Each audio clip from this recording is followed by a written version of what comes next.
صلاح الدین ایوبی کے اقتدار کے ساتھ ہی ان کی صلاحیتوں کی آزمائش شروع ہو گئی تھی۔ کئی کڑے امتحانات ان کے سامنے تھے۔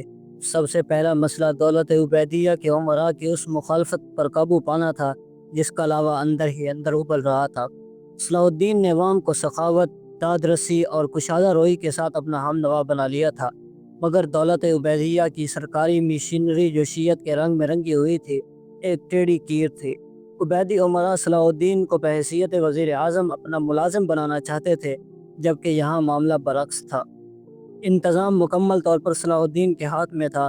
ان کی مرضی کے خلاف آزد بھی کچھ کرنے کی سکت نہیں رکھتا تھا۔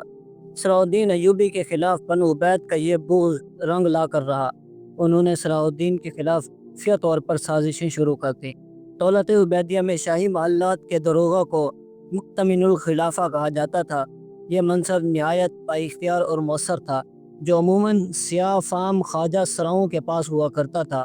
ان دنوں یہ عہدہ ایک حبشی جوہر کے پاس تھا جس کا اصل نام تواشی تھا۔ اسے مصر پر صلاح الدین کا تسلط ایک آنکھ نہ بھاتا تھا۔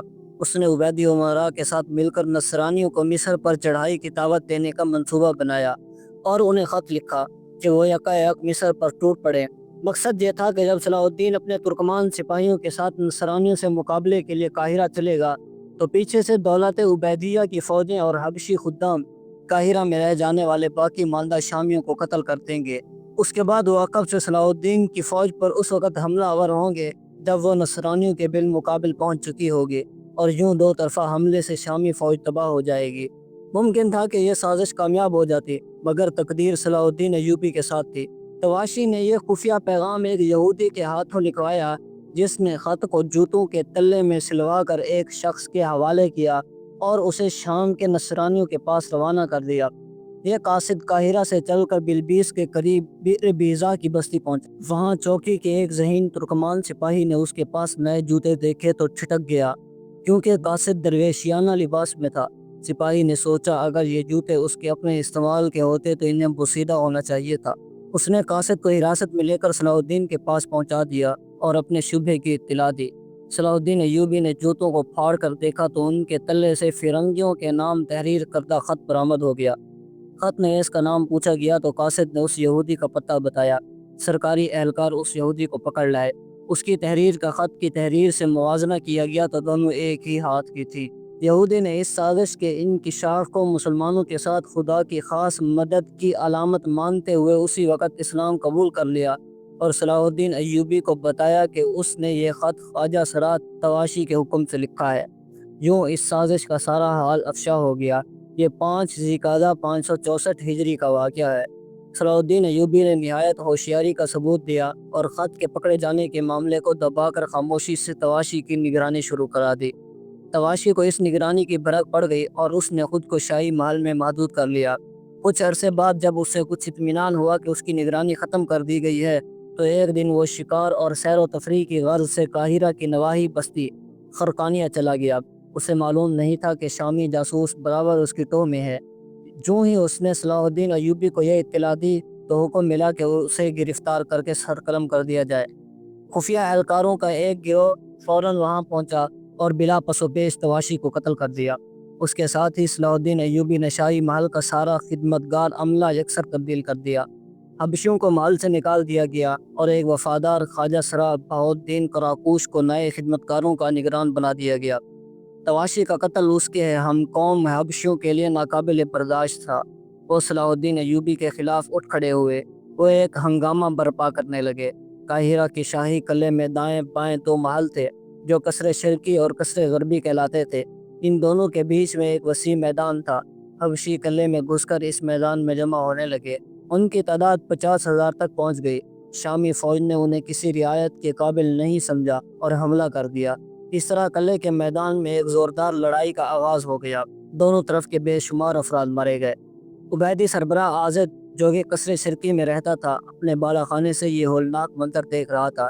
جب لڑائی طول پکڑ گئی تو صلاح الدین ایوبی نے حریف کے نازک پہلو پر چوٹ لگانے کا فیصلہ کیا اور فوج کے ایک دستے کو بھیج کر حبشیوں کے محل المنصوریہ کو آگ لگوا دی۔ حبشیوں کو اپنی رہائش گاہوں کی آتش زدگی کی خبر ملی تو گھبراہٹ کے مارے ان کے قدم اکھڑ گئے۔ اب شامی فوج نے ان کی خوب خبر لی۔ آخر حبشیوں کو ہتھیار ڈالنا پڑے۔ صلاح الدین نے انہیں چیزا اور بلائی مصر کے علاقے میں بھیج دیا۔ اس طرح وقتی طور پر یہ فتنہ دب گیا۔ بعد میں کسی موقع پر صلاح الدین ایوبی کے بھائی توران شاہ نے ان کے خلاف فوج کشی کی اور ان کا مکمل طور پر قلعہ کما کر دیا۔ صلاح الدین ایوبی کو حکومت سنبھالنے کے فوراً بعد نصرانیوں کی بہت بڑی الغار کا سامنا کرنا پڑا۔ حبشیوں کا فتنہ فروغ ہوا تو انہیں اچانک اطلاع ملی کہ القدس کا حاکم ایلمرک سپاہیوں کی بھاری تعداد کے ساتھ دمیاط کی بندرگاہ کے سامنے پہنچ چکا ہے اور اس کی مدد کے لیے یورپ سے بھی بحری بیڑا آ گیا ہے۔ ایلمرک کی الغار کا سبب اس کے سوا اور کچھ نہ تھا کہ وہ مصر کو اپنے سخت ترین حریف کے قبضے میں دیکھ کر ہراساں تھا۔ اس کے سامنے سلطان نور الدین کی افواج تھی اور پشت پر مصر کا فاتح صلاح الدین۔ یہ صورتحال شام کی تمام عیسائی ریاستیں خصوصاً یروشلم کے لیے چکی کے دو پارٹوں کے بیچ آ جانے کے مترادف تھی۔ ایلمرک کو یہ بھی تشویش تھی کہ پہلے اس خطے کے مسلمانوں کی بحری طاقت نہ ہونے کے برابر تھی۔ ساحلی علاقے اور تمام بندرگاہیں نصرانیوں کے قبضے میں تھی، مگر اب سکندریہ اور دمیاط جیسی اہم بندرگاہوں پر ایوبی کا قبضہ تھا۔ اب مسلمان کسی بھی وقت اپنے بحری بیڑے کے ذریعے شام کی عیسائی ریاستوں پر سمندر کے راستے سے حملہ آور ہو سکتے تھے اور ضرورت پڑتے ہی یورپ سے نصرانی کمک کا راستہ مسدود کر سکتے تھے۔ ایلمرک حالات کے اس منظر نامے کو بڑے غور سے دیکھ رہا تھا۔ اس نے چند ماہ پہلے شیرکو کے وزیر مصر بننے پر یونان، سسلی اور اسپین کے عیسائی حکام کو خطوط لکھ کر نئے خطرات سے آگاہ کر دیا تھا اور انہیں احساس دلایا تھا کہ اگر وہ مدد کو نہ پہنچے تو ان کا مرکز بیت المقدس دوبارہ مسلمانوں کے ہاتھوں میں چلا جائے گا۔ ایلمرک نے خطوط کے علاوہ اپنے پادریوں اور راہبوں کے کئی وفود یورپ کے مختلف ملکوں میں بھیجے اور شاہان یورپ کو مصر پر حملے کے لیے اکسایا۔ سلطان صلاح الدین ایوبی کے وزیر بن جانے کے بعد یہ سلسلہ اور تیز ہو گیا۔ نتیجہ یہ نکلا کہ یورپ کے حکمران الحفاظت کے نام پر ایلمرک کے ساتھ مل کر مصر پر حملے کرنے کی تیاری کرنے لگے۔ اس مقصد کے لیے مصر کی بندرگاہ دمیاط کو پہلے ہدف کے طور پر چنا گیا۔ طے پایا کہ ایلمرک اپنی افواج لے کر نہایت خاموشی سے دمیاط کے ساحل پر پہنچے گا اور وہاں یورپی بیڑے کا انتظار کرے گا۔ بیڑے کے آ جانے پر دونوں فوجیں مل کر دمیاط پر حملہ کریں گی۔ سفر 565 ہجری میں ایلمرک اپنی فوج کے ساتھ دمیاط کے ساحل پر پہنچ چکا تھا۔ فصیلے شہر اور ساحلی سمندر کے درمیان کھلی جگہ پر پڑاؤ ڈال کر وہ یورپی فوج کا انتظار کرنے لگا۔ یورپی بیڑا جو کہ 220 جہازوں پر مشتمل تھا، موسم کی خرابی اور مخالف ہواؤں کے باعث مقررہ وقت سے 3 دن بعد دمیاط پہنچا اور کھلے سمندر میں خاصی دور ٹھہر گیا۔ کیونکہ دمیاط کی حفاظت کے لیے سمندر میں لوہے کی ایک نہایت مضبوط بیوپیکر زنجیر تنی ہوئی تھی۔ بہرحال ایلمرک نے دمیاط کا محاصرہ کر لیا۔ سلطان صلاح الدین ایوبی نے یہ تشویشناک خبر نہایت حوصلے کے ساتھ سنی۔ دمیاط نہایت اہم بندرگاہ تھی۔ دریائے نیل اسی جگہ بحیرہ روم میں جا گرتا ہے۔ دمیاط پر قابض فوج دریائے نیل کے راستے قاہرہ سمیت مصر کے ہر شہر تک یلغار کر سکتی تھی، اس لیے اس پر فرنگیوں کا حملہ ایک غیر معمولی خطرہ تھا۔ صلاح الدین ایوبی کو اقتدار سنبھالے ہوئے صرف 7 ماہ ہوئے تھے اور وہ ابھی سیاہ فام غلاموں کے فتنے سے فارغ ہوئے تھے، مگر اب اس سے بڑا چیلنج ان کے سامنے تھا۔ انہوں نے پورے ہوش و حواس سے کام لیا۔ سب سے پہلے آزد کو اس خطرے سے آگاہ کر کے فوج کے نظم و نسق اور دمیاط کی مدافعت کے لیے خطیر اخراجات طلب کیے۔ آزد نے فیاضی کا مظاہرہ کیا اور 10 لاکھ اشرفیوں کی بھاری رقم خزانے سے دلوائی۔ اس کے علاوہ کپڑوں، کھانے پینے کے سامان اور دیگر اجناس کا الگ انتظام کیا۔ صلاح الدین ایوبی کے ہاتھ اتنی بڑی دولت اس سے پہلے کبھی نہیں آئی تھی، مگر انہوں نے نہایت ایمانداری کے ساتھ اس رقم کو فوج کے انتظامات پر خرچ کیا۔ وہ آزد کی سخاوت کے بھی معترف رہے۔ سیاسی رقابت اور مذہبی اختلاف کے باوجود مدتوں بعد کسی موقع پر انہوں نے عبیدیوں کے اس آخری حکمران کے بارے میں کہا، میں نے آزد سے بڑھ کر کوئی سخی آدمی نہیں دیکھا۔ صلاح الدین ایوبی کے لیے سب سے بڑا مسئلہ یہ تھا کہ وہ قاہرہ کو چھوڑ کر نہیں جا سکتے تھے، جہاں عبیدی امراء سمیت کئی سیاسی مخالفین ان کے اقتدار کے خلاف اب بھی اندرون خانہ سازشوں میں مصروف تھے۔ اگر صلاح الدین ایوبی قاہرہ کے حالات سے مطمئن ہوتے تو اس وقت تک اپنی فوج سمیت ساحل کی طرف کوچ کر چکے ہوتے کہ دمیاط میں فرنگی انہیں للکار رہے تھے، مگر جانے کی صورت میں قاہرہ میں بغاوت کا خطرہ لاحق تھا۔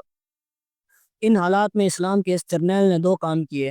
انہوں نے سب سے پہلے فوج کو اپنے ماموں شہاب الدین، اپنے بھتیجے تقی الدین اور امیر بہاؤالدین کراکوش جیسے تجربہ کار سرداروں کی قیادت میں ہر قسم کے سامان رست کے ساتھ دریائے نیل کے راستے دمیاط روانہ کر دیا۔ دمیاط کی فصیل کا ایک حصہ دریائے نیل کی جانب تھا، جو اب تک نصرانیوں کے محاصرے سے محفوظ تھی۔ سلطان نے ان افواج کو ہدایت دی تھی کہ شہر میں خوراک و رست کی کمی پوری کر دیں اور مقامی فوج کے ساتھ مل کر فرنگیوں کا بھرپور مقابلہ کریں۔ دوسری طرف انہوں نے اپنے سرپرست سلطان نور الدین جنگی کو بھی اس نازک صورتحال سے آگاہ کیا اور اپنے خط میں لکھا: میں دمیاط سے بہت دور ہوں جہاں عیسائی محاصرہ کر چکے ہیں۔ اگر میں خود اس محاذ پر جاؤں تو مصریوں پر اعتماد نہیں کیا جا سکتا، وہ بھاری جانی اور مالی نقصان پہنچا سکتے ہیں، بلکہ خطرہ یہ ہے کہ وہ میرے پس پشت بغاوت کر کے اپنی پوری طاقت کے ساتھ میرا تعاقب کریں گے، اور اس حالت میں جب کہ میں فرنگیوں کے مد مقابل کھڑا ہوں گا وہ عقب سے مجھ پر حملہ کر دیں گے۔ اگر ایسا ہوا تو مصر میں ہمارا نام و نشان مٹ جائے گا۔ سلطان نور الدین نے یہ پیغام ملتے ہی ایک کے بعد دیگرے کئی فوجیں مصر روانہ کر دی تاکہ وہ فرنگیوں کے مقابل مسلمانوں کی مدد کریں۔ دوسری طرف انہوں نے خود اپنی فوج کے منتخب دستوں کے ساتھ شام کے عیسائی مقبوضات پر چھاپہ مار حملے شروع کر دیے۔ چونکہ شام کے بیشتر عیسائی دمیاط پر حملے کے لیے جا چکے تھے، اس لیے سلطان نور الدین زنگی کے ان چھاپوں سے عیسائی مقبوضات میں کھلبلی مچ گئی اور وہاں کے لوگ المریک کو دمیاط کا محاصرہ چھوڑ کر اپنے علاقوں کی حفاظت کے لیے واپس بلانے لگے۔ ادھر دمیاط میں سلطان صلاح الدین ایوبی کا نائب شمس الدین خواص منقبرس بڑی دلیری سے شہر کی مدافعت کر رہا تھا۔ بعد میں اسے ان فوجوں کی کمک بھی مل گئی جو قاہرہ سے روانہ کی گئی تھی۔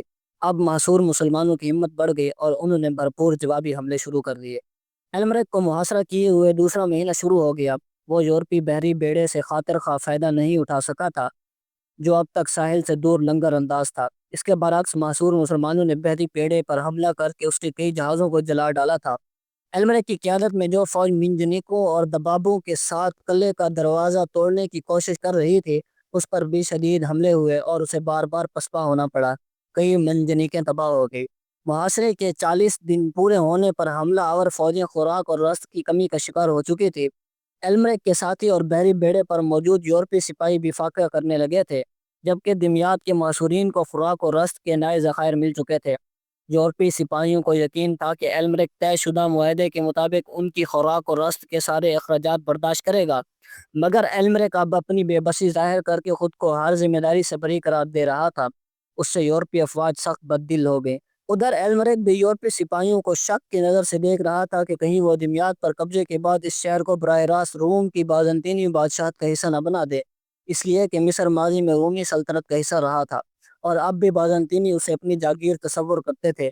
الغرض یورپی اور شامی نصرانیوں میں روز بروز غلط فہمیاں بڑھ رہی تھی اور وہ بد دلی کا شکار ہو رہے تھے۔ جنگ کے ان دنوں میں صلاح الدین ایوبی محاذ سے سینکڑوں میل دور رہ کر بھی ہر لمحہ تازہ صورتحال سے باخبر رہتے تھے۔ پل پل کی خبریں انہیں ملتی اور وہ ان کے مطابق نئے احکام جاری کرتے۔ دن رات میں انہیں آرام سے سونے کا کوئی وقت نہیں ملتا تھا۔ وہ گویا عموماً محاذ پر موجود تھے اور قیادت کے فرائض انجام دے رہے تھے۔ اس کے ساتھ ساتھ بارگاہ الہی میں بے تابانہ دعاؤں کا سلسلہ بھی جاری تھا۔ آخرکار قدرت خداوندی نے اس جنگ کے فیصلے کے لیے موسم کا رخ بدل دیا۔ زوردار بارشیں شروع ہوئی۔ طرح طرح کی موسمی بیماریوں نے کھلے آسمان تلے پڑے حملہ آوروں کی ہمت پست کر دی۔ ادھر دریائے نیل میں سیلاب آ گیا۔ محاصرہ کرنے والی افواج جس میدان میں پڑاؤ ڈالے ہوئے تھی وہ پانی کی جھیل میں تبدیل ہو گیا۔ عیسائی افواج اپنے خیمے اور سامان کی بنڈل پانی پر تیرتے دیکھ رہی تھی۔